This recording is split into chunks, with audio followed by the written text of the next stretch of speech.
प्रतिसाद दिलाय. तेल सुद्धा लावत नाही मी डोक्याला त्यांच्यामुळे. ते तेल वाचव म्हणलं तेलच न लावायचं. तुम्ही लावू नका कुणी, ते इंधन वाचा. मोदी साहेबाच्या आव्हानाला सगळ्यांनी साथ द्यायला पाहिजे.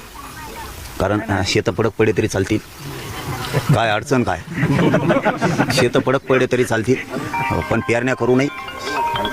त्यांनी नांगरटी सुद्धा करू नये शेतकऱ्यांनी. का कशा नांगरटी करायचं? नांगरटी लई केले तर शेतं पिकते ना, मग सुखी राहील ना शेतकरी. सुखी तर राहायला नाही पाहिजे.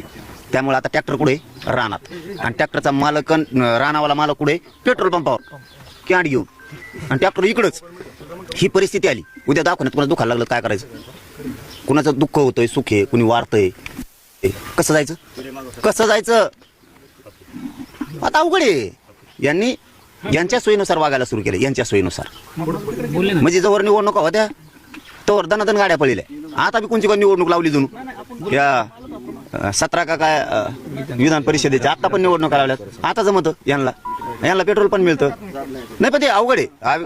मोदी साहेबाचं आव्हान अवघड आहे. त्यांनी लवकर मार्ग काढला पाहिजे, नसता अवघड आहे. लोकांच्या लय अडचणी होणार आहेत. आता ॲडमिशनला जायचं लोकांना पोरांच्या जूनमध्ये.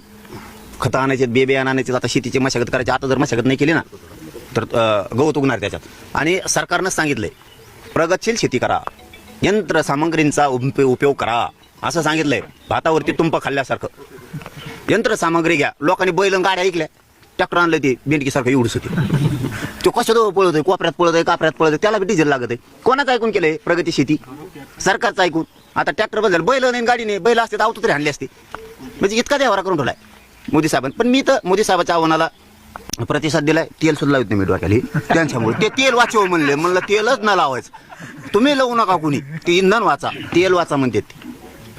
पाटील, एक शेवटचा प्रश्न.